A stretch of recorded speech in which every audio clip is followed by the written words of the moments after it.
বিসমিল্লাহ বলে কাজ শুরু করার সাথে সাথেই ভ্লগ ভিডিও শুরু করে দিয়েছি। লোকে বলে কোমরে গামছা বেঁধে কাজ করতে হয়। আমিও আজকে সেরকম পরিস্থিতিতে পড়েছি। পুরো দমে গ্যাস আছে, তাই দুপুরে রান্নার আয়োজন করছি খুব সকাল সকাল থেকে। এখানে একটা তরকারি গরম করে রেখে দিচ্ছি, ভাত তো অলরেডি হয়েই গিয়েছে। সকালে চুলা মুছে আমি রান্নার চায়ের সাথে সাথে ভাত আর বসিয়ে দিয়েছিলাম, হয়ে গিয়েছে। এখন রাত্রে যে ধোয়াপালা করে রেখেছিলাম ওইগুলো সামলে নিচ্ছি, জায়গা মতো রেখে দিচ্ছি। এগুলো জায়গা খালি করে এখানে তরকারির জন্য পেঁয়াজ রসুন মশলাপাতি কাটাকাটি করব। আমার হাজব্যান্ড বাজার থেকে বড় একটা লাউ নিয়ে চলে এসছে। আমাদের 3 জন মানুষের জন্য এটা বেশি হয়ে যাবে। তাছাড়া অনেকগুলো তরকারিও ছিল সাথে, অন্যান্য যে গত সপ্তাহে, তো এটা আর খাওয়া হয়নি, রেখে দিয়েছিলাম। আগে যেগুলো খেয়ে শেষ করতে হবে ওইগুলো আগে খেয়েছি। তো আজকে ওই লাউটা কাটতে গিয়ে দেখি যে খুব বেশি বড় লাউ। সাধারণত মাছ দিয়েই আমরা রান্না করি, মাছের মাথা দিয়ে ভেঙে তারপরে লাউ রান্না করলে সবচেয়ে বেশি টেস্ট। শীতের সময় আর কি সবাই পছন্দ করে এটাই। ধনিয়া পাতা কাঁচামরিচ দিয়ে সরিষার তেল দিয়ে লাউ রান্না করলে। আর যখন শীত থাকে না তখন আমি ওগুলোকে ডাল দিয়ে রান্না করে তো ওইভাবে করি। কিন্তু আজকের লাউটা কোনোভাবেই, এটা চিন্তা করছিলাম বসে বসে কীভাবে করলে এটা ঠিকমতো খাওয়া যাবে। আর আমার হাজব্যান্ড বলেছিল যে লাউ হয়তো শক্ত হতে পারে। আসলে উনি জানেনি এটা শক্ত, এনেছেনি ওইভাবে। তো উনি বললেন যে এটাকে অর্ধেকটা, ভাবলাম যে অর্ধেকটা ভাজি করি আর অর্ধেক দেখি কি করা যায়। তো আমি জিজ্ঞেস করছিলাম যে লাউ কীভাবে রান্না করব, তাহলে এটা শক্ত লাউ, অবশ্য বেশি শক্ত হয়নি, শীতের সিজনের লাউ তো। তো উনি বললেন যে ভাজি করতে আর বাকিটা ডাল দিয়ে রান্না করতে। যেই বলা সেই কাজ। লাউয়ের অর্ধেকটা একদম কুচি করে কেটে ভাজির মতো করে আর কি, যেভাবে কাটি আমরা ওইভাবে কেটে নিয়েছি। আমার হাজব্যান্ড বলেছিল যেভাবে তুমি জালি লাউ ভাজি করো ওই রকম করে বেশি তেল দিয়ে ভাজি করবা।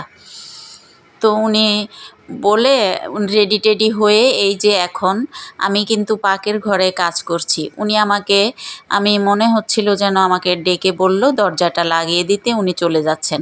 আমি বাইরে এসে দেখি যে ওনার জুতা রয়ে গিয়েছে, উনি মনে হয় ওই দিকের রুমে গেছে। তো আমি খুঁজে পাচ্ছিলাম না, পরবর্তীতে দেখি যে আসছে। এই যে এখন ওনাকে বিদায় দিলাম আর তো উনি বের হয়ে গেলেন। আমি দরজা লাগিয়ে আবার আসছি পাকের ঘরে রান্নাবাড়া করতে। তো বেশি করে পেঁয়াজ রসুন নিয়ে নিচ্ছি। লাউ তরকারিটা যেটুকু ভাজি করব এখন ভাজিটা করব, বাকিটা রান্নাটা পরে আমি সন্ধ্যায় রান্না করব। বেশ মনোযোগ দিয়েই রান্নাটা করছি, কেন কি হাজব্যান্ড যেভাবে বলেছে ওইভাবে যদি না হয়। আর তাছাড়া যে কোনো কাজ দেখবেন যদি মনোযোগ দিয়ে করা হয় সেটার ফল কিন্তু সুন্দর ভালো হয়। আর রান্নার ক্ষেত্রে তো এটা বলার অপেক্ষাই রাখে না। যে কোনো রান্না সেটা যেরকমই কম, মানে মাছ গোস্ত হোক, শাকসবজি হোক, যেটাই হোক, যে কোনো রান্না মনোযোগ দিয়ে কিন্তু রাঁধতে হয়। এই এক কাজের সাথে 2 কাজ 3 কাজ আমরা গৃহিণীরা সাধারণত করেই থাকি। এটা আমার মনে হয় সব গৃহিণীরাই পারে না। আমি ওরা সবসময় বলি পারে না। 2 হাত, ওই 2 পাও যদি হাতের মতো কাজ করা যেত তাহলে 4টা হাত পা দিয়েই সমানে কাজ করতো গৃহিণীরা, এরকমই। তবে রান্নার ক্ষেত্রে কাছে থেকে সুন্দরভাবে রান্নাটা শুরু থেকে শেষ করতে পারলে সেই রান্নার টেস্ট আলাদা হয়। এটা অনেকবার আমি দেখেছি। তো তো উনি যেভাবে বলে দিয়ে গিয়েছেন আর কি, তো আমি 2 রকমের তেল দিয়েছি, সয়াবিন তেলও দিয়েছি আবার সরিষার তেলও দিয়েছি। প্রথমে রসুনটা কুচি করে কেটে সব মশলাপাতি তো দেখিয়ে দিয়েছি, কেটে কুটে রেডি করে নিয়েছিলাম। তো এই যে কতগুলো তেল লাউ তরকারিতে দিয়েছি, ইচ্ছে করেই উনি বলেছেন সেজন্য। অবশ্য এত তেল আমি খাই না, ভাজি তো, এটা ভাজি তো, তাছাড়া লাউ ভাজি। তো প্রথমে রসুনগুলোকে একদম ভাজা ভাজা করে ফেলেছি, ব্রাউন কালার হয়ে এসছে, পরে গ্রানটা বের হয়েছে, তখন পেঁয়াজগুলো দিয়ে দিয়েছি। আরও ভাজতেছি কতক্ষণ, পেঁয়াজ ইয়ের উপরে রেখে। এখন মিক্স করে পেঁয়াজ সহ অনেকক্ষণ ধরে ভাজবো, একদম ব্রাউন কালার পেঁয়াজও হয়ে যাবে। তখন আরও পুরা ভাজি হয়ে গেলে সে সময়ে পরে অন্যান্য মশলাপাতি দেব। এগুলো ভাজি হতে দিয়ে আমি পাশেই দাঁড়িয়েছিলাম, বেশ অনেকক্ষণ ভাজতেছি, পুড়ে যায় যদি সেজন্য কোথাও যাচ্ছি না, অন্য কাজও কিছু করছি না, আমি পাশেই দাঁড়িয়ে দাঁড়িয়ে ভাজছি। এই যে কীরকম হয়ে এসছে আমি দেখাচ্ছি। এই পর্যায়ে আমি লাউ যে ধুয়ে রেখেছিলাম ওটা পানি ঝরে গিয়েছে, এখন ওগুলো সব দিয়ে দিব। দর্শক শ্রোতা, আসসালামু আলাইকুম। বেশ অনেকখানি দেরি করে জিজ্ঞেস করছি আপনারা সবাই কেমন আছেন। আশা করছি যে যেখান থেকে আমাকে দেখছেন এবং শুনছেন সবাই ভালো আছেন, সুস্থ আছেন এবং নিরাপদে আছেন। আমিও আল্লাহ পাকের অশেষ রহমতে ভালো আছি, আলহামদুলিল্লাহ। হাতটা একটু ব্যথা করছে, প্রথমেই দেখিয়েছিলেন কিনা জানি না, খেয়াল করেছেন কিনা। এখন সব খুলে দিয়ে ওটা বেঁধে রেখেছিলাম ব্যথা করছে দেখে। তো এখন রান্নার সময় তো আর এত কিছু করা যায় না, সব ফেলে দিয়ে তো মনের মতো করে রান্না করছি। ভাজিটা খুবই দারুণ হয়েছিল, টেস্টি হয়েছিল, মুখে লেগে থাকার মতো একটা ভাজি। আপনারা ট্রাই করে দেখতে পারেন এরকম করে লাউ ভাজি। এটা পিঠা বা রুটির সাথেও খেতে দারুণ টেস্টি। আমরা গরম ভাতের সাথে দুপুরবেলায় খেয়েছিলাম, খুবই ভালো হয়েছিল, সত্যিই অসাধারণ হয়েছিল। আচ্ছা দর্শক শ্রোতা, ছোট্ট একটা রিকোয়েস্ট করছি, আপনারা যারা যারা আমার ভিডিও দেখছেন প্লিজ একটা লাইক দিয়ে একদম শেষ পর্যন্ত ভিডিও দেখে যাবেন। ভিডিওর এতটুকু অংশ যদি কোথাও ভালো লেগে যায় তাহলে বন্ধুবান্ধবদের মাঝে প্লিজ শেয়ার করে দিবেন। ভিডিও রিলেটেড কোনো কিছু জানার থাকলে অথবা কোনো পরামর্শ দিতে চাইলে একটা সুন্দর কমেন্টসের মাধ্যমে জানিয়ে যাবেন। আমার জানার শেষ নেই, আমি জানতে চাই, আমাকে কমেন্টস করে জানাবেন। আমি এখনও অনেক কিছু শিখছি, শিখতেই আছি, শিখার কোনো বয়স নেই, আমি মনে করি শিখার কোনো শেষও নেই। আমার এই রকমের ফ্যামিলি ব্লগ ভিডিও যদি আপনারা দেখতে চান, পছন্দ হয়, তাহলে নতুন বন্ধু যুক্ত হতে পারেন। চ্যানেলটা সাবস্ক্রাইব করে পাশে থাকা বেল বাটনের অল অপশনে চাপ দিয়ে রাখবেন, যাতে আমি নতুন কোনো ভিডিও দিলে আপনার কাছে নোটিফিকেশান চলে যায়। আর এই সমস্ত কাজগুলো যারা যারা করে ফেলেছেন তাদেরকে অসংখ্য অসংখ্য ধন্যবাদ। খেয়াল করেছেন ওই যে আমার বারান্দায় রোদ, আমি কিন্তু রোদগুলো মিস করছি, আজকে ওদিকে যেতেই পারছি না, কাজের এত চাপ। খুব সকালেই দেখেছেন আমার হাজব্যান্ড চলে গিয়েছিল, আজকে শাহবাগ যাবে মনে হয় কোনো কাজে, আর মেয়ে তো নাই। ওই আমার রান্না দুপুরের সব শেষ, আরামসে এখন আমি ঘরের অন্যান্য টুকিটাকি কাজ করব ভেবে এই যে এই বেসিনের কর্নারটা আজকে সাজাবো। এখন প্রায় 11টা, সাড়ে 11টার মতো বাজে, তো একটু গরম পড়ছে, তো তাই আমার কাজ করতে বেশ ভালোই লাগছে, ফ্যানটা ছেড়ে দিয়ে কাজ করছি। ঠান্ডা কমে গেছে এখন, তো সেজন্য এই কর্নারটা ভাবলাম এই জিনিসগুলো এনে অনেক দিন রেখে দিয়েছি, এটা আর এখানে আসা পর্যন্ত এই কর্নার গুছানো হয়নি আর কি। নিচের অংশ এখনও কিচ্ছু ধরিনি, বেসিনের চারপাশে অনেক জিনিস রাখা আছে এখনও, ওগুলো সরিয়ে জায়গা মতো সেট করতে হবে।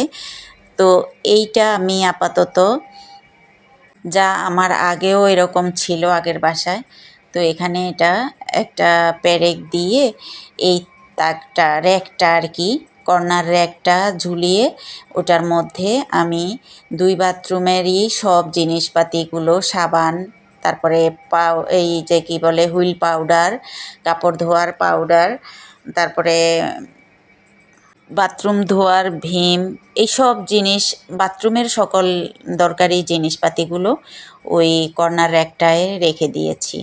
এরপরে পুরো ঘর ঝাড়ু দিতে এসে ভাবলাম যে এই লাল একটা কার্পেট দেখাচ্ছি না, এই কার্পেটটা খাবার টেবিলের নিচে বিছিয়ে দিব।